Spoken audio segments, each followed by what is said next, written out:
El retrato del artista adolescente, por James Joyce. 2. Había llegado la noche de la fiesta que se celebraba en el colegio por Pentecostés. Steven, desde la ventana del vestuario, estaba mirando hacia el padrillo de enfrente, adornado con hileras de farolillos a la veneciana. Observaba a los invitados que bajaban de la casa e iban entrando en el teatro. Algunos antiguos colegiales vestidos de frac estaban diseminados en grupos a la entrada del teatro y hacían pasar ceremoniosamente a los espectadores. Al repentino resplendor de un farolillo, pudo Steven reconocer la cara sonriente de un sacerdote. Habían sacado el Santísimo de su tabernáculo y retirado los primeros bancos para dejar libre el presbiterio y el espacio fronterizo a él. Había montones de barras, de pesas y de masas indias apoyadas contra la pared.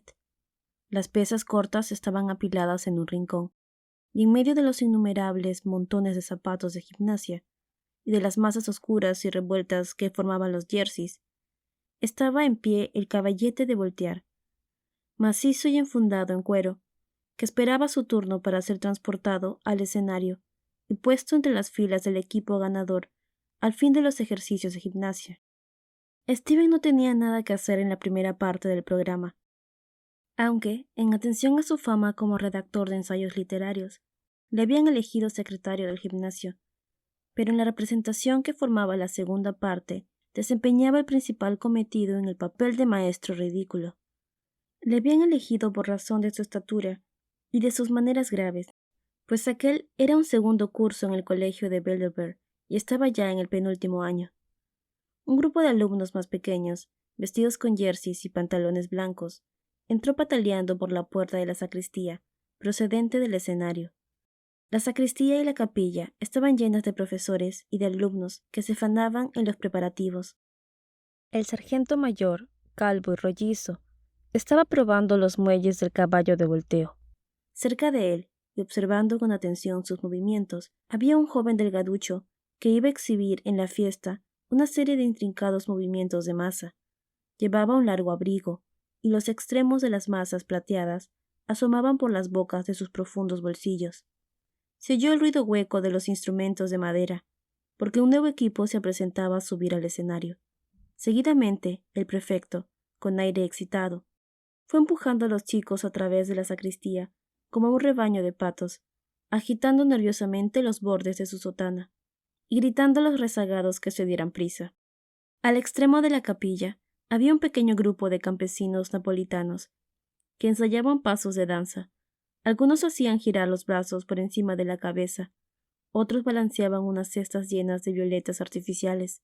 En un rincón oscuro de la capilla estaba arrodillada una señora vieja y gorda, entre el gran remolino de sus faldas negras. Cuando se levantó, dejó ver la figura vestida de color rosa, con una peluca de bucles dorados y un sombrero de paja de gusto arcaico, con las cejas pintadas de negro y las mejillas dadas de carmín y empolvadas. Un tenue rumor de curiosidad recorrió la capilla a la vista de esta aparición afeminada. Uno de los prefectos se aproximó sonriendo y meneando la cabeza hasta el rincón oscuro donde estaba la vieja, y habiendo hecho una inclinación, dijo bromeando: «¿Qué es esto que trae usted aquí, Mistress Talón? ¿Es una hermosa damisela o una muñeca?» Y después, inclinándose para mirar la cara pintada que sonreía debajo del sombrerete, exclamó: «Pero Tate, si parece nuestro amiguito Bertie Talón». Steven oyó desde su sitio, de al lado de la ventana, las risas con las que la anciana señora y el sacerdote celebraban la gracia, y los murmullos de admiración que a su espalda se levantaban de entre los chicos que se habían adelantado para contemplar al muchacho que bailaría él solo una de las danzas de la fiesta. Steven no pudo reprimir un movimiento de impaciencia. Dejó caer el extremo de la cortina, saltó del banco en el cual estaba subido y salió de la capilla.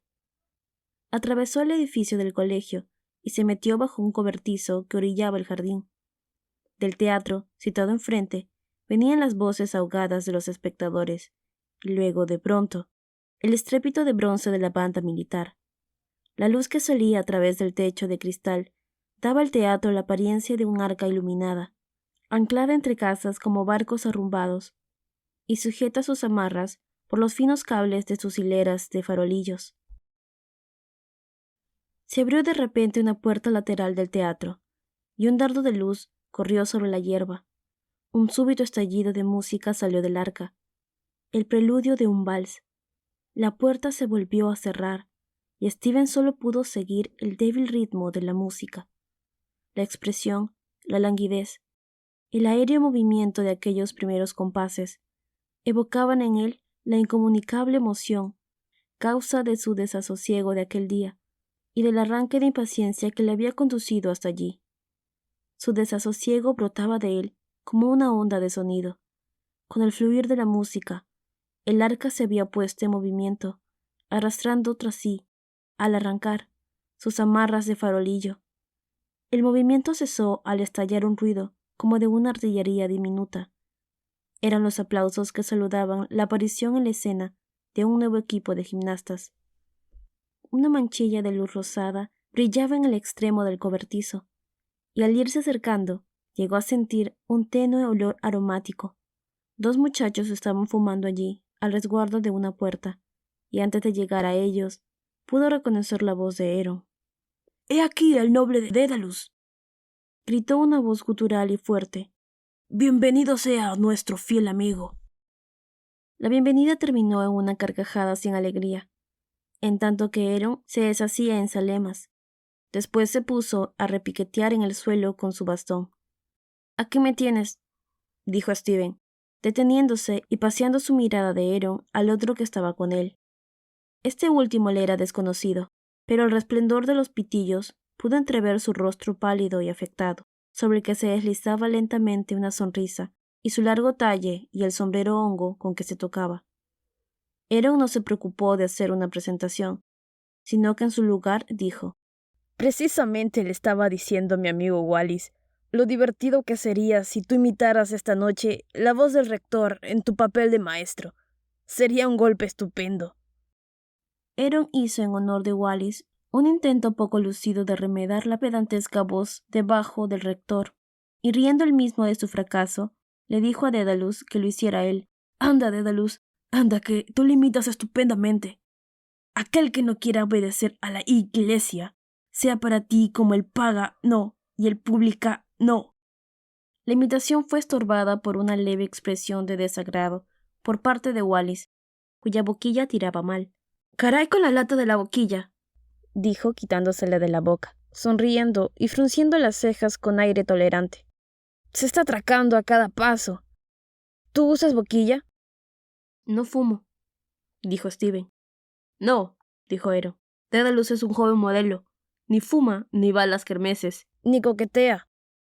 Steven meneó la cabeza y se sonrió de ver la cara de su rival, colorada, movible y picuda, como la de un pájaro. Había pensado con frecuencia lo extraordinario que era que Vincent Eron, que tenía apellido de pájaro, tuviera la cara en consonancia con el nombre. Sobre la frente le descansaba un mechón de cabellos claros, como una cresta alborotada. La frente era estrecha y huesuda, y una nariz delgada y ganchuda le salía de entre los ojos, muy juntos y saltones, claros e inexpresivos. Los dos rivales eran amigos de colegio. Se sentaban en clase en el mismo banco. Tenían un sitio uno al lado del otro en la capilla, y charlaban juntos en el comedor después del rosario. Como los alumnos de último año eran muy poco brillantes, ellos eran en realidad los que llevaban la voz cantante en el colegio. Ellos, los que iban a pedir al rector un día de asueto o el perdón de un camarada. «Hombre, y a propósito», dijo Eron de repente, «he visto entrar a tu padre». La sonrisa desapareció del rostro de Steven. Cualquier alusión a su padre, hecha por un compañero o por un profesor, le sobresaltaba inmediatamente. Esperó en silencio, temiendo qué fuese lo que Eron iba a seguir diciendo. Pero Eron solo le dio un codazo expresivo y dijo: «Anda, que las matas callando». «¿A qué santo?», preguntó Steven. «Tú pareces una mosquita muerta», siguió Eron, «pero creo que las matas sin sentir». «¿Se te puede preguntar a qué es a lo que te refieres?», preguntó cortésmente Steven. «Desde luego, hombre», contestó Eron. «La hemos visto, ¿no es verdad, Wallis? Y que es endiabladamente bonita y preguntona». ¿Y qué papel va a hacer Steven, Mr. Dedalus? ¿Y va a cantar Steven, Mr. Dedalus? Tu señor padre la estaba mirando de hito en hito a través de aquel monóculo que se trae, y me parece que el viejo te ha calado las intenciones. A mí no me importaría un comino. Es estupenda. ¿No es verdad, Wallis? De primera, contestó Wallis tranquilamente, volviéndose a colocar la boquilla en el ángulo de la boca. Una oleada momentánea de cólera refluyó por la mente de Steven al oír hacer, en presencia de un extraño, estas alusiones poco delicadas. Para él, las atenciones y el interés de la muchacha no eran una cosa de broma.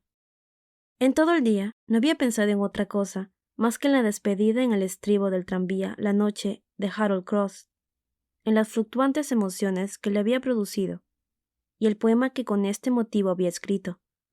Todo el día había estado imaginándose el nuevo encuentro, porque sabía de antemano que ella había de asistir a la representación, y la misma melancolía inquieta de la otra vez había llenado su pecho, aunque ahora, sin encontrar su desagüe en el verso.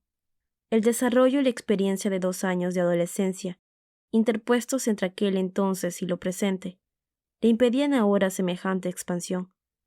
Y todo el día la corriente de melancólica ternura había estado fluyendo y refluyendo dentro de él en oscuros remolinos y remansos, llegándole por fin a cansar, hasta que la chanza del prefecto y el muchachuelo pintarrajeado le habían arrancado un movimiento de impaciencia. Así es que tienes que admitir, seguía diciendo Aaron, que por esta vez te hemos calado de lo lindo. Ya no vendrás haciéndote el santito, supongo. Prorrumpió una carcajada falsa, e inclinándose como antes, golpeó ligeramente a Steven en la pantorrilla, como por festivo reproche. El momento de cólera se le había pasado ya a Steven. No se sentía ni halagado ni confuso, sino que sencillamente deseaba que la broma tocase a su fin, apenas si se dolía ahora de lo que poco antes le había parecido una estúpida falta de tacto, porque comprendía que su íntima aventura no peligraba por aquellas palabras, y su cara reflejó la falsa sonrisa de su rival. «Confiesa», repitió Aaron, golpeándole otra vez en la pantorrilla. El golpe era en broma, pero no tan suave como el primero. Steven sintió un escozor en la piel, un ardor apenas doloroso, e inclinándose sumisamente, empezó a recitar el confiteor, como para corresponder al tono jocoso de su compañero. La cosa terminó bien, porque Aaron y Wallis se echaron a reír tolerantemente ante aquella irreverencia. Los labios de Steven eran solamente los que recitaban la confesión, pues mientras pronunciaban las palabras, un repentino recuerdo le había transportado a otra escena, evocada como por magia al notar las arruguillas crueles que con la risa se le formaban a Aaron en los ángulos de la boca, y al sentirse en la pantorrilla el golpecito cariñoso del bastón y escuchar la amonestación amical, confiesa. Era hacia el final del primer trimestre pasado en el colegio, cuando él estaba todavía en sexta. Su sensible naturaleza se resentía aún del peso de la oscuridad y la sordidez de su nueva manera de vida. Su alma estaba aún conturbada y deprimida por la sombría monstruosidad de Dublín. Steven había emergido de 2 años de sueño encantado para encontrarse de pronto en un escenario distinto, donde cada evento y cada personaje le afectaban íntimamente, seduciéndole a veces y otras descorazonándole, pero llenándole siempre de intranquilidad y amargos pensamientos. Lo mismo cuando le descorazonaban que cuando le seducían. Todo el vagor que su vida de colegial le dejaba lo pasaba en la compañía de escritores subversivos, cuyos sarcasmos y virulencias fermentaban lentamente en su cerebro para reflejarse después en sus propios y aún no sazonados escritos. La composición literaria era la principal ocupación que tenía durante la semana, y todos los martes, cuando iba de casa al colegio, auguraba la suerte que le esperaba, deduciéndola de las incidencias del camino. Si veía a alguien que caminaba delante de él, se proponía pasarle antes de llegar a un punto determinado, o bien iba colocando sus pisadas cuidadosamente en las junturas de las losas de la acera, diciéndose a cada pisada: «Seré el primero en el ensayo. No seré el primero en el ensayo». Cierto martes, la serie de sus triunfos se vio interrumpida de repente. Mr. Tate, el profesor de inglés, le señaló con el dedo y dijo bruscamente: «Este muchacho tiene una herejía en el ensayo». Silencio sepulcral en la clase. Mr. Tate no lo interrumpió, sino que se puso a hurgarse con una mano entre los muslos, en tanto que se oía chascar el almidón de su camisa alrededor del cuello y hacia los puños. Steven no levantó los ojos. Era una mañana cruda de primavera, y sus ojos estaban todavía débiles y doloridos. Se vio fracasado y cogido. Sintió la sordidez de su espíritu y la de su casa, y en la nuca, el roce del cuello vuelto y raído. Un sonoro golpe de risa del profesor permitió respirar más a gusto a los alumnos.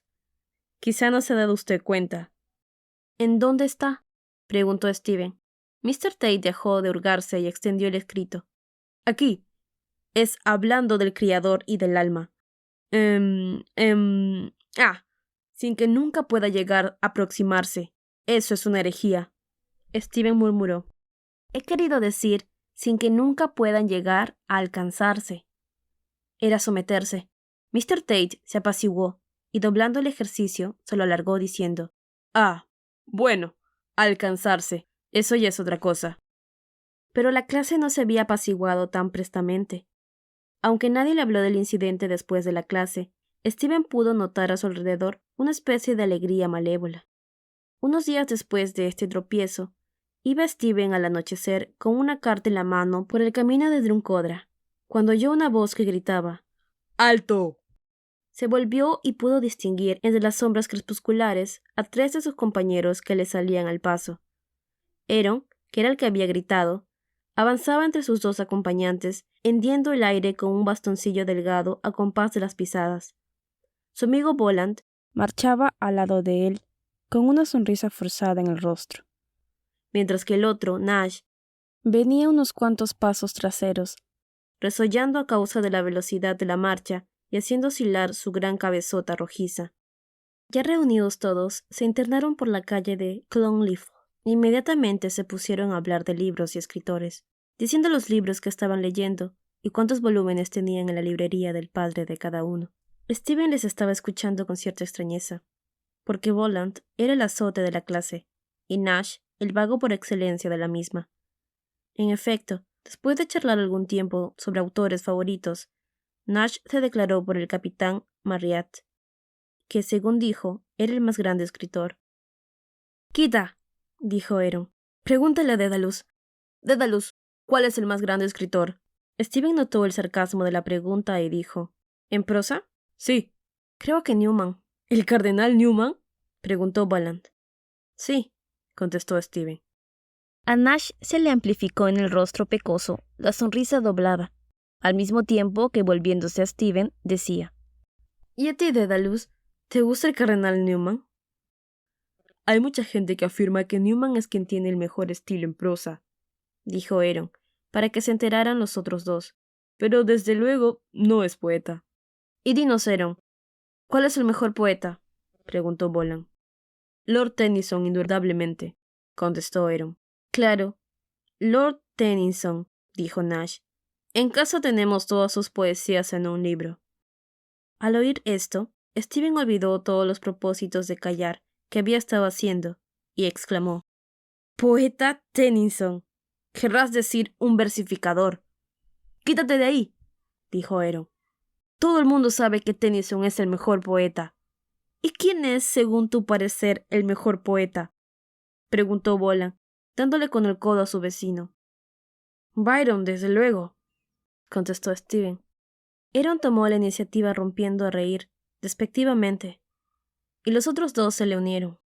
«¿De qué se ríen?», preguntó Steven. «De ti», contestó Aaron. «Byron, el mejor poeta. No es más que un poeta para gente sin educación». «Pues, sí que debe ser un poeta», contestó Bolland. «Lo mejor que puedes hacer tú es callarte», dijo Steven, encarándose decididamente con él. «Todo lo que tú sabes acerca de poesía es lo que has escrito en las pizarras del patio, que fue por lo que te mandaron castigado al desván».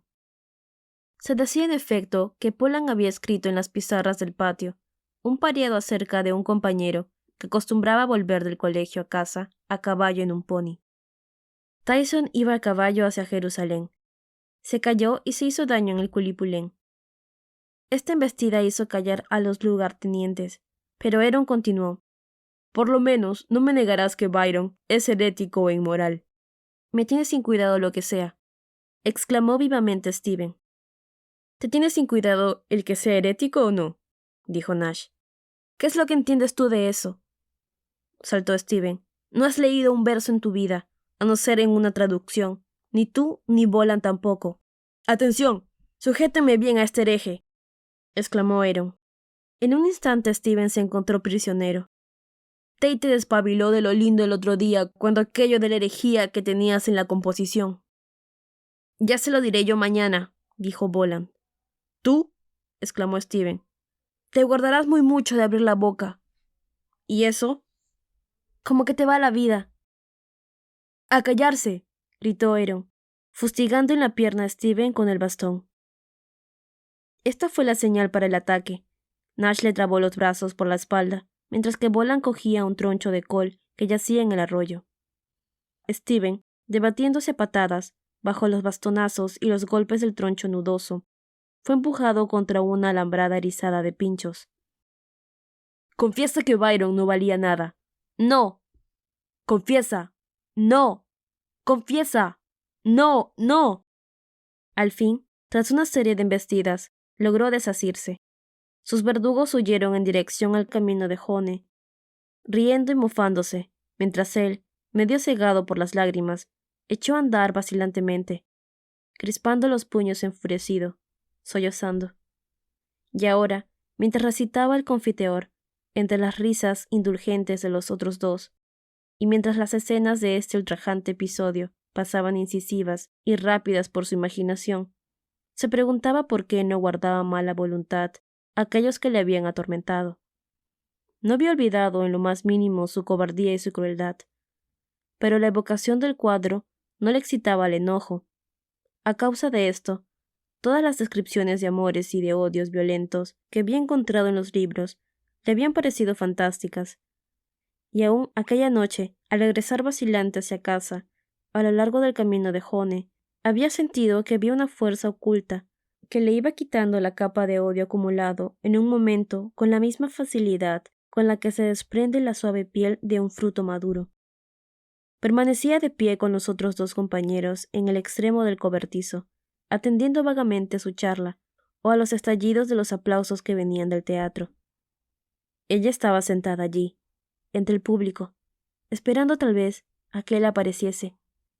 Trató de evocar su imagen, pero no pudo. Se acordaba solo de que llevaba un chal echado por la cabeza, que le hacía como una capucha, y que sus ojos oscuros le excitaban y le deprimían. Se preguntaba si él había estado en los pensamientos de ella, del mismo modo que ella en los de él. Y luego, en la oscuridad, sin que los otros dos le pudieran ver, apoyó las puntas de los dedos de una mano sobre la palma de la otra, tocándola apenas ligeramente.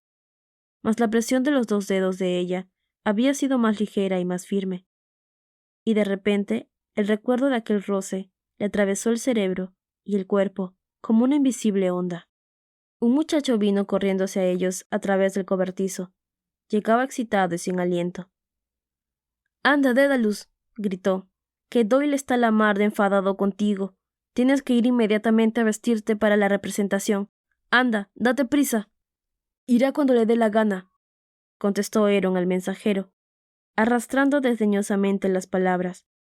El muchacho se volvió hacia Aaron y repitió, «Es que Doyle está horriblemente enfadado». ¿Quieres hacer el favor de ofrecer a Doyle mis respetos y decirle que no me toque las narices? «Bueno, me tengo que ir», dijo Stephen, a quien se le daba muy poco de puntillos de honra. «Yo que tú no iba», dijo Aaron. «Vaya que no. Esas no son maneras de mandar a buscar a uno de los mayores. Que está furioso. Ya es bastante que desempeñes un papel en ese condenado comedión que se trae». Este puntilloso espíritu de camaradería que había observado últimamente en su rival no lograba apartar a Stephen de sus hábitos de tranquila obediencia. Desconfiaba de la turbulencia y dudaba de la sinceridad de una tal camaradería, que le parecía una triste anticipación de la virilidad. El punto de honor suscitado ahora le resultaba tan trivial como todas estas cuestiones. Mientras su imaginación había estado atareada persiguiendo fantasmas intangibles, o dejando de perseguirlos para caer en la irresolución, había estado escuchando constantemente las voces de sus profesores que le incitaban a ser, antes que nada, un perfecto caballero y un buen católico. Estas voces habían llegado a sonar en sus oídos como palabras vacías.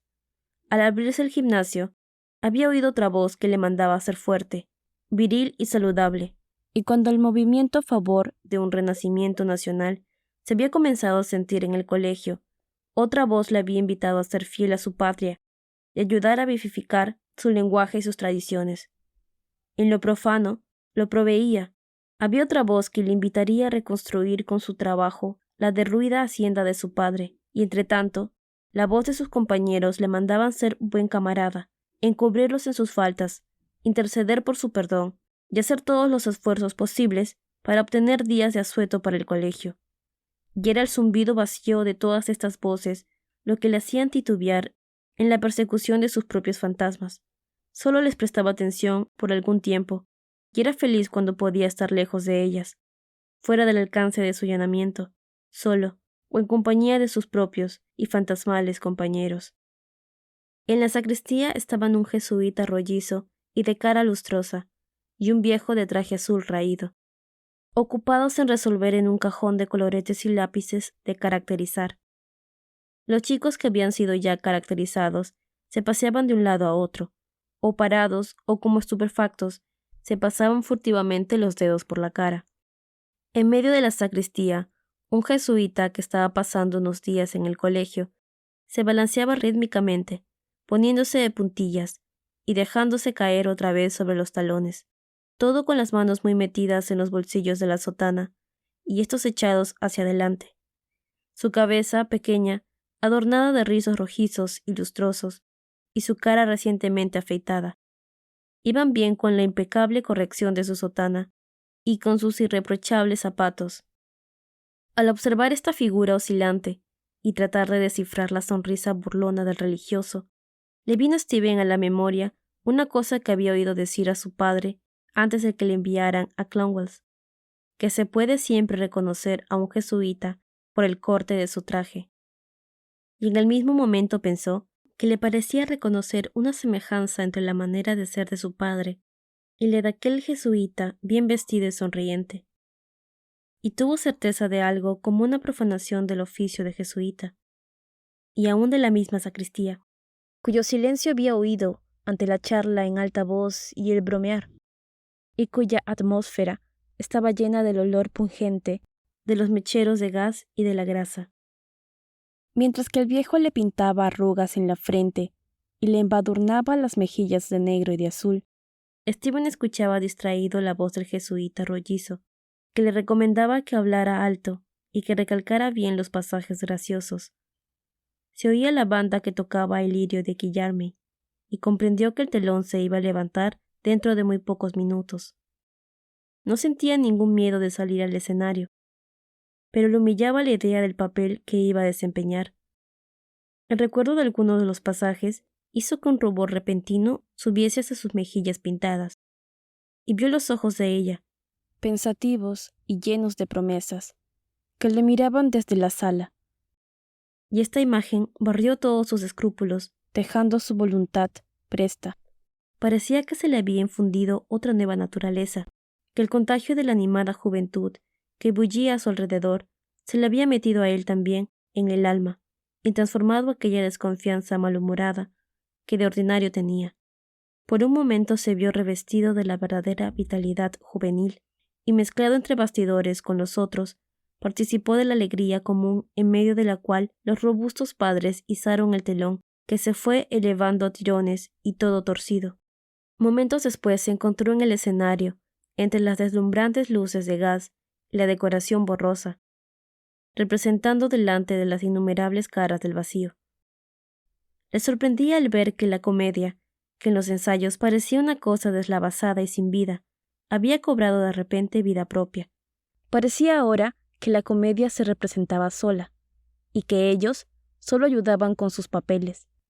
Cuando el telón cayó tras la última escena, oyó cómo el vacío se llenaba de aplausos, y a través de una rendija pudo ver desde el escenario cómo aquel cuerpo único ante el cual había representado, se deformaba como por magia, rompiéndose por todas partes el vacío de rostros y dividiéndose en grupos atareados.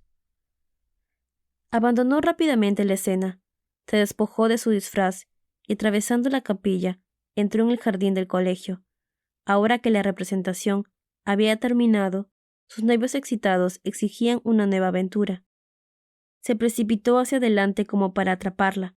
Las puertas del teatro estaban abiertas, y el público había salido ya, en aquellos hilares que antes se le habían imaginado, como las amarras de un arca, quedaban ahora unos cuantos farolillos, balanceándose en la brisa nocturna, oscilando sin regocijo. Subió a toda prisa los escalones de entrada al colegio, como ávido de una presa que se le pudiera escapar. Se abrió paso entre la multitud que llenaba el vestíbulo, y pasó por junto a 2 jesuitas, que presenciaban la desbandada haciendo reverencias y cambiando apretones de mano con los invitados. Y él empujaba hacia adelante, fingiendo una prisa todavía mayor, y dándose cuenta vagamente de la estela de miradas, sonrisas y codazos que su empolvada cabeza dejaba tras sí. Cuando llegó a los escalones de la entrada, vio a su familia que le estaba esperando a la luz del primer farol. A primera vista notó que todas las figuras del grupo le eran familiares, y bajó los escalones malhumorado. «Tengo que llevar un recado a la calle George», le dijo precipitadamente a su padre. Volveré a casa detrás de ustedes. Y sin aguantar a las preguntas de su padre, atravesó a toda prisa el camino y echó a andar a Opo colina abajo. Apenas si sabía a dónde iba. Orgullo, esperanza y deseo, como hierbas pisoteadas en su corazón, elevaban humaredas de un incienso enloquecedor, que cual una cortina cegaba las luces de su espíritu. Bajaba velozmente entre el tumulto de estos vapores de orgullo herido, de esperanza arruinada, de deseo frustrado, que en un momento se habían levantado en su alma. Se elevaron ante sus ojos angustiados en una densa y enloquecedora humareda. Fluyeron y se desvanecieron sobre él. Por último, el aire quedó de nuevo transparente y frío. Un velo recubría aún sus ojos, pero estos no le ardían ya. Un poder semejante a aquel que otras veces había hecho desaparecer de él la cólera o el resentimiento, fue el que le hizo pararse. Se detuvo y se quedó mirando el sombrío pórtico del depósito de cadáveres y la callejuela empedrada de al lado. Vio el nombre de la callejuela, Lot, escrito en la pared, y respiró despacio el aire rancio y denso que de ella salía. «Estos son orines de caballo y paja podrida», pensó. «Es bueno respirar este olor. Me calmará el corazón. Ahora mi corazón está ya absolutamente tranquilo. Regresaré».